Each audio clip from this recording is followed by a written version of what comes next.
자, 우리 계속 하겠습니다. 다섯 번째는 교회 안에도 회심해야 될 사람이 있다는 거죠. 이제 우리가 사역을 이제 현장에 들어가서 하게 될 때, 로이드 존스 목사님들 얘기했던 것 중에 하나가, 그분이 이제 전도 설교라는 책도 쓰셨죠. 책도 물론 이제 나중에 이제 편집한 부분이기도 하지만, 항상 우리가 명심해야 될 사실은 교회 안에 종교인이 많이 있다는 거죠. 컨택 포인트로 주님 앞에 들어오긴 했는데 아직 완전히 회심하지 않은 사람이 있다는 겁니다. 그래서 설교 시간에 자주자주 전도 설교를 하라고 그랬어요. 그래서 그 교회 안에는 항상 알곡과 가라지가 함께 자라고 있죠. 진짜와 가짜가 항상 함께 섞여 있죠. 그래서 그 종교인인 사람들을 신앙인이 되도록 하나님의 복음으로 계속 도전을 해야 된다는 겁니다. 그래서 매주 복음 설교가 필요하다고 그랬어요. 매주. 가라지를 줄여야 참 교회가 되는 겁니다. 그러니까 예수를 믿겠다고 주님 앞에 나오는데 그를 다 예수 믿는 사람으로 취급하는 것이 교회의 문제고 사역자의 문제라는 거죠. 교회 왔으니까 다 예수 믿는 사람이에요? 교회를 오래 다녔으면 믿음이 자랐어요? 그렇지 않거든요. 그들에게 정말 주님을 만날 수 있는 기회를 계속 주어야 돼요. 그런데 오래 다니면 다닐수록 스스로 믿는 사람이라고 여기는 사람이 많다는 거예요. 그래서 교회 안에도 재밌는, 저에게 어떤 장로님이 저한테 와서 그러더라고요. 어떤 집사가 나한테 오더니, 장로님 회심하셨습니까? 라고 묻더라는 거예요. 너무 화가 났대요. 아니, 내가 나를 이 교회 다닌 지가 50년이 넘었는데 나한테 회심했냐고 물어봐 하면서 막 화를 냈다고 하더라고요. 그 집사님은 왜 그런 질문을 했는지 모르겠어요. 그런데 이제 그 집사님은 뭔가 이렇게 정말 회심하고 정말 예수를 믿는다는 것이 무엇인가를 알았던 사람인 것 같아요. 그래서 교회 안에도 회심해야 될 사람이 있기 때문에 교회 안에서도 때때로 복음을 전해야 된다는 사실입니다.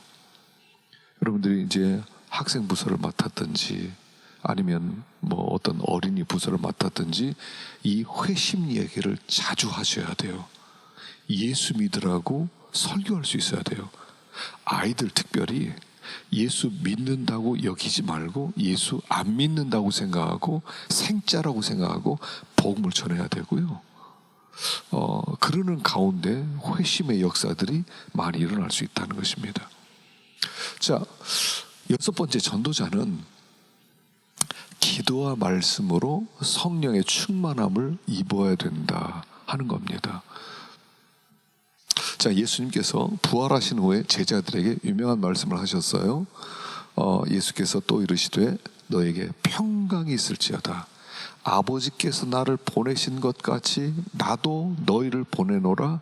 그리고 이 말씀을 하시고 그들을 향하여서 숨을 내쉬며 이르시되 성령을 받아라. 주님이 사도들을 보낼 때 제자들을 그냥 보내지 않고 나도 너희를 보내노라. 자, 예수님이 아버지의 보내심을 받아 이 세상에 오셨어요. 아버지의 보내심을 받아서. 그 얘기는 뭐냐면 하나님 하늘 영광 보좌를 내놓고 아주 열악한 야만적인 세상에 들어왔다는 거예요. 그것처럼 내가 너희를 보낸다 그럴 때 너희들도 이 환경이 아니라 더 열악한 상황, 더 미개한 지역, 더 야만적인 것, 나중에 내가 너희를 보냄이 양을 이리 가운데 보냄과 같도다라고 말씀하는 것처럼 양들이 모여있던 세상, 이 유대 세상에서 세상 하나님을 모르는 저 야만적 미개한 사회, 늑대들의 사회로 나는 너희를 보낸다. 그러면서 너희들 그냥 가면 안 돼. 성령을 받아야 돼 라고 보내셨다는 사실이죠. 그래서 전도하는 전도자들은요, 성령의 능력으로 충만해져야 돼요. 성령의 권능, 하나님의 약속하신 것을 기다려라 그랬거든요. 그렇지 않으면 상처를 참 많이 받습니다. 우리가 충만해지지 않으면 상처를 너무 많이 받아요. 선교사님들이 선교 현장에서 상처를 많이 받고요, 목회자 사모님들이 선교 현장에서, 복음 전도 현장에서, 교회에서 상처를 굉장히 많이 받아요. 뭐 그런 통계도 있을 정도 아닙니까? 사모님들의 70%는 거의 정신분열증에 걸렸다. 너무 힘들어서, 교인들이 상처를 입어서, 늑대들에게 물려서. 그러니까 목회자 똑같습니다. 성령의 충만함을 받지 못하면 우리는 상처를 입어요. 목회자가 상처를 입으면 설교가 다 상처 입은 설교가 나와요. 나도 모르게 분노가 설교에 묻어 나오기도 하고요. 또 복음을 증거할 때 복음을 증거할 용기도 안 나요. 여러분, 전도 몇 번 해보셔요. 택시 타고 전도 몇 번 하고, 공원 가서 전도 몇 번 해보세요. 그러면 예수 꺼내면요, 90%는 화를 내요. 교회에 막 화를 냅니다. 그러면 거기서 욕 실컷 먹고, 죄송합니다, 그래도 예수 믿으세요, 이렇게 오거든요. 근데 그때 기쁘지가 않아요. 또 복음 증거로 나갈 때 되면 또 마음에, 저 사람 또 욕하는 거 아니야, 이런 마음이 들어요. 노방전도 해보세요. 아파트에 두드리고 가면요, 문을 꽝 닫고 가보세요. 얼마나 가슴이 섬뜩한 줄 아십니까? 막 욕삽을 하면서, 어떤 데 전도하다 보면 애가 자고 있는데 말이야, 괜히 두드렸다고. 요새는 아예 들어가지도 못하게 하지 않습니까? 그래서 성령의 충만함을 입지 못하면 우리는 복음을 전하지 못해요. 그래서 우리가 하나님 앞에 많이 기도해야 되는 이유 중에 하나도 뭐냐면 전도자가 되기 위함이에요. 전도자가 되기 위함이에요. 그래서 우리가 성령의 충만함을 입을 때 그들이 무슨 말을 한다 하더라도 이길 수가 있고 견딜 수가 있죠. 사실은 이 전도한다는 것은 결코 쉬운 것은 아니죠. 굉장히 힘든 현장입니다. 그래서 사람들이 굉장히 사납거든요. 짐승이에요. 지금 성경에서 이제 짐승을 얘기하잖아요. 성경은 이 세상을 짐승이라고 표현합니다. 표범 같고, 곰 같고, 사자 같고, 세상이 그래요. 그래서 하나님은 우리에게 성령으로 충만하게 입혀주시고 우리를 보내신다 하는 것입니다. 자, 7번째는 반대 질문 대처법도 공부를 하셔야 됩니다. 이제 반대하는 질문이 참 많죠. 하여간 또 어떤 면에서 영적인 질문들이 많아서 그런 질문을 할 수도 있죠. 그 중에 이제 많은 질문들이 있는데 제일 우리가 많은 게 뭐냐면 교회 약점 때문이죠. 교회 약점이에요. 아니, 예수 믿는 사람이야 못된 짓 다 하더라. 교회가 이런 짓 하고 저런 짓 하더라. 집단 이기주의에 빠져 있어서 자기밖에 모르더라. 좀 손해 보면 길바닥에 나와서 데모하더라. 이런 질문, 왜 그런 교회 약점에 대해 질문했을 때 뭐라고 답변할 수 있는지. 또 복음의 배타성이죠. 복음의 배타성에 대한 질문도 많이 받습니다. 아니, 왜 기독교는 당신들만 예수를 믿어야만 구원을 받아야 된다고 생각하느냐? 산에 올라가는 길은 여럿 있지 않느냐? 제가 지난번에 이제 강의하러 갔다가 이발소에 가서 제가 이제 머리를 가끔씩 깎는 이발소가 있어요. 그래서 이제 거기 찜질방 안에 있는 제가 좀 쉬기도 하고 머리도 깎고 그러는데, 제가 그래서 그분을 몇 번 보고 이제 복음을 한번 전했어요. 이번 복음 전해야 되겠다 싶어서 머리를 깎는데, 전도를 했더니 이 사람이 대번에 뭐라고 그러냐면, 이제 제가 이제 목사라고 하니까, 아니, 산에 올라가는 길이 여럿 있는데, 그래서 방향이 다를 뿐이지 이렇게 다 방법을 당해서 다 똑같은 하나님을 이름을 다르게 하지 않느냐. 근데 왜 기독교만 당신들만 예수 믿어야 구원을 받는다고 하느냐 하는 질문을 던지더라고요. 그래서 이제 한참 제가 이제 답변을 하다가 진리는 하나다. 결국 내용은 그 얘기였어요. 진리는 하나다. 그 모든 사람이 그렇게 말하고 있지만 그러나 진리는 하나다. 진리가 둘이면 그게 진리가 아니지 않느냐. 그렇게 이야기를 하고 우리 이제 복음을 잠깐 증거했는데 그분이 확신을 갖추지는 못한 것 같아요. 그리고 그 이후로 다시 만나지 못했는데 그런 복음의 배타성에 대하여 분명한 답변. 또 이단에 대해서도 많이 물어봐요. 이단에 대해서도. 그래서 몇 가지 이단의 특징들에 대해서는 우리가 공부를 좀 해둘 필요가 있다 하는 겁니다. 그래서 이제 전도 책자 같은 데 보면 이제 그 반대 질문 대처법 같은 것도 있습니다만 결국 내가 소화시켜야 돼요. 내가 이해를 해야 되는 거죠. 자, 8번째. 전도는 뭐냐면 영적 전쟁이라는 겁니다. 전도는 이런 거죠. 마귀의 영역 속으로 들어가서 사람을 꺼내는 거죠. 그러니까 예를 들어서 북한의 침투에 들어가서 북한 사람 하나를 빼내는 거예요. 옛날에 무슨 영화가 그런 영화가 있었죠. 어떤 질문을 받으면 어떤 이 사람이 요청을 받으면 북한에 들어가서 빼돌리는 것. 그래서 사람도 데려오기도 하고 그런 일들을 하죠. 그거예요. 사람을 꺼내오는 거예요. 이건 사람을 그 마귀의 진지에서 아주 강력한 진지를 구축하고 있는 그 속에 들어가서 사람 하나를 빼오는 거예요. 그러니까 전도하다 보면 바로 마귀의 공격을 만나게 됩니다. 바로 마귀의 공격. 그래서 복음을 증거하는 것은 그 자체는 다른 얘기로 뭐냐면 핍박을 받는 거예요.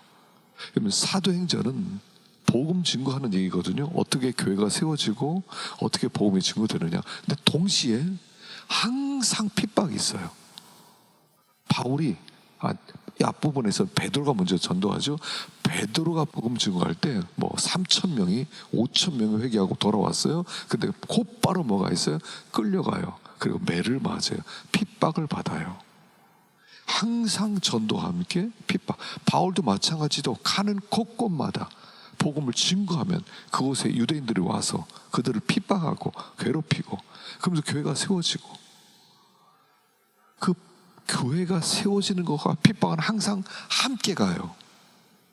앞으로 여러분 이제 개척교회를 하실 분들은 그 자체가 핍박이에요. 그 핍박이에요. 그걸 감수해야 돼요. 왜냐하면 교회를 세운다는 것은 적진에 들어가서 그 원수에게 종살이하는 사람을 빼내서 하나님의 백성이 되게 하는 건데 마귀가 그냥 둘 것 같아요. 그래서 저는 사도행전은 핍박행전이라고 불러요. 사도행전, 기도행전, 성령행전, 핍박행전이에요. 핍박이 항상 따라오는 거죠. 그래서 하나님이 역사하는 곳에 마귀도 함께 역사한다는 거예요. 피할 수가 없어요. 그게 우리가 십자가를 지는 거예요. 그래서 우리가 사역자로 나가면서 항상 훈련을 받으셔야 돼요. 거친 음식을 먹는 훈련, 거친 곳에서 자는 훈련. 여러분, 그 편안하고 따뜻한 데서 자기만 하면은 어려운 일을 우리는 견디지를 못해요. 왜 수도사들이 선교할 수 있었냐면 수도사들이 거친 음식을 먹을 수 있었고 수도사들이 거친 곳에서 잠을 잘 수 있었기 때문에 그들이 선교사로 나갈 수 있었어요. 혹시 선교사로 나갈 분들도 지금은 옛날과 다릅니다 하지만 아니 똑같아요. 본질은 똑같아요. 고생하셔야 돼요. 그 훈련하셔야 돼요. 맨 바닥에서 침낭 하나 덮고 자는 훈련도 하셔야 되고 그리고 거친 음식 가지고 먹는 훈련도 해야 되고 좋은 것만 자꾸 먹으려고 그러면요 타락해요. 나중에 이제 수도원들이 타락하게 되는 원인도 그런 거 아니겠어요? 나중에 수도원에 땅이 많이 생기게 되죠. 그 사람들이 이제 수도원에 기부를 해서 수도원에 땅이 많아지니까 그러니까 탐욕스러워지는 거예요. 그래서 전도라고 하는 것은 영적 전쟁입니다. 그래서 순교자의 피가 교회 씨앗이다. 그렇죠. 우리가 사역자로서 이 고난을 감수하지 않으면 복음이 선포되지 않고 교회가 세워지지 않아요. 저도 이렇게 나이가 지금 좀 먹다 보니까 참 딱딱한 게 싫어요. 이렇게 철야 기도를 금요일날 할 때마다 보면 바닥이 너무 딱딱해요. 그 침낭 속에 자르면 너무 침낭이 이렇게 거칠어요. 거의 그래서 이제 기도한다고 하면서 또 엎드려 잠도 잤다가 하고 그러는데 점점 더 나이를 먹으니까 힘들어진다 하는 게 느껴져요. 여러분 그래도 자꾸 훈련하세요. 영적 전쟁이에요. 내가 왜 예수를 믿으면서 왜 고생하지 않나? 나 왜 이렇게 편하게 예수 믿지? 나 이렇게 편하게 전도사 생활하다 목사 될 수 있어? 그런 아주 그 선한 마음을 가지신 우리 전도사님들은 복음 들고 한번 나가보세요. 안양여기도 한번 나가보고, 그리고 나서 전도지지도를 뿌려보시고, 또 이렇게 몇 사람에게 접촉해서 복음도 한번 전해보세요. 하나님 굉장히 기뻐하실 겁니다. 동시에 핍박도 있을 것입니다. 감당해야 된다는 거죠. 자, 9번째 앞부분에서 얘기했던 건데 좀 더 얘기를 해봅시다. 정착을 위해서 1대 양육 훈련을 시키라는 겁니다. 자, 뭐 사역일을 통하든 뭐 전도 폭발하든 뭐 어떻게든 결심했어요. 예수 믿겠다고 왔어요. 그럼 그때부터 달려붙어서 그가 지금 마음이 열렸다는 얘기거든요. 그때 양육을 하세요. 양육 훈련을 하세요. 이게 정말 중요하죠. 몇 주 동안 뭐 나름대로 무슨 도란에서 나온 1:1 제자 양육, 그래서 뭐 16주도 좋고요. 뭐 또 어떤 그분이죠. 그러니까 5주 동안 그런 훈련시키는 그런 것도 좋고요. 뭐든지 좋아요. 지금부터 여러분 전도사 때부터 이런 프로그램 양육 훈련시키는 그런 교재를 여러분들이 개발을 좀 하셨으면 좋겠어요. 나중에 여러분들 목회 현장에 들어갔을 때 여러분들이 쓸 수 있는 거, 여러분 시중에 나오는 거는요 별로 그렇게 도움이 안 되더라고요. 내가 소화해서 내가 가르칠 수 있는 것이 하나 있어야 돼요. 그래서 양육자 코스로서 한번 자료도 개발해보고 그렇게 해서 만들어서 훈련하다 보면 그 사람이 정말 예수 믿는 그 자리까지, 정말 회심하는 그 자리까지 올 수 있을 것이다 하는 것입니다. 자, 10번째, 존 스토트 목사님이 쓴 책 중에 전도하지 않는 7가지 죄라는 책이 있어요. 제가 이렇게 한 7가지를 한번 제가 소개를 하고 요약을 했습니다. 자, 전도하지 않는 것은 7가지 죄를 범하는 거예요. 첫 번째, 그리스도의 명령을 불복종하는 것이다 하는 거예요. 지상 명령 있잖아요. 너희는 가서 모든 족속으로 제자를 삼아 아버지와 아들과 성령으로 세를 주어라. 복음을 전해라. 또 너희는 만민에게 다니면서 복음을 전하라. 주님이 명령형으로 구체적으로 말씀했어요. 근데 전 전도하기 싫어요. 나는 싫은 소리 듣기 싫어요. 난 핍박받기 싫어요. 하고 전도를 거절하면 이 만민에게 복음을 증거하라는 주님의 명령에 불복종하는 거예요. 그리고 전시 불복종은 사형이에요. 주님의 대위임령, 그레이트 커미션 그러잖아요. 너희는 가서 모든 족속으로 제자를 삼아 아버지와 아들과 성령으로 세를 주고 내가 너에게 분부한 모든 것을 가르쳐 지키게 하라. 이게 제일 큰 명령이란 뜻이잖아요. 근데 제일 큰 명령을 거절하는 것은 제일 큰 죄를 범하는 것이라는 거죠. 전도를 하지 않는 이유가 없어요. 어떤 핑계도 될 수 없다는 거예요. 복음 증거는 하나님의 명령이기 때문이라는 거죠. 반드시 복음을 증거하라는 것입니다.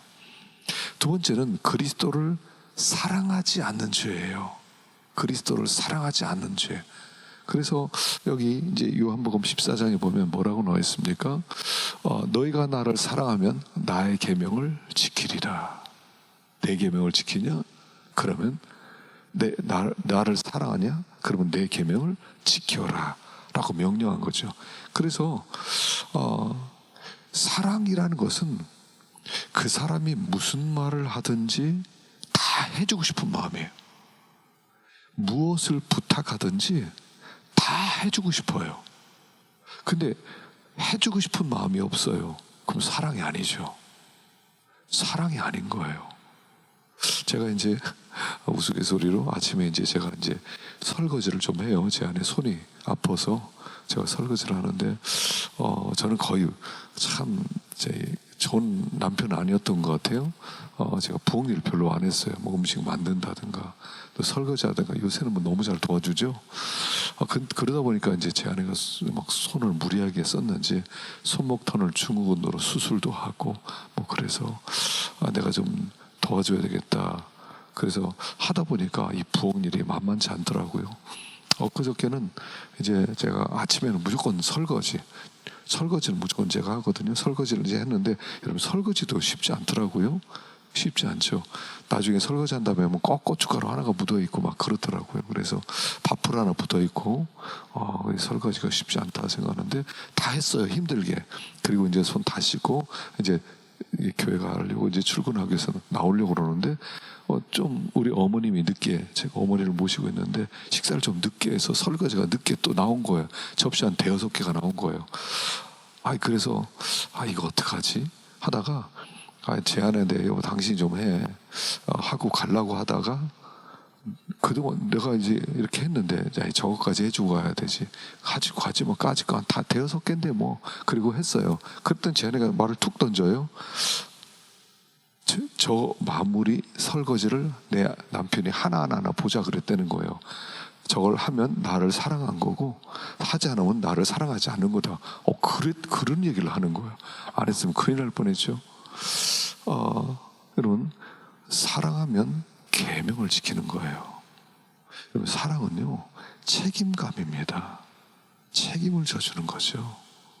그래서 우리가 주님을 사랑합니다. 그 이야기는 주님이 무슨 말씀을 하든지 순종하겠습니다. 그래서 전도는 최고의 사랑 실천이다 하는 겁니다. 예수님을 가장 사랑하는 사람은 전도로 증명하십시오. 다른 거로 증명하지 말고 전도로 증명하십시오. 자, 세 번째, 전도하지 않는 것은 그리스도를 따르지 않는 죄라는 거예요. 아까도 나왔습니다.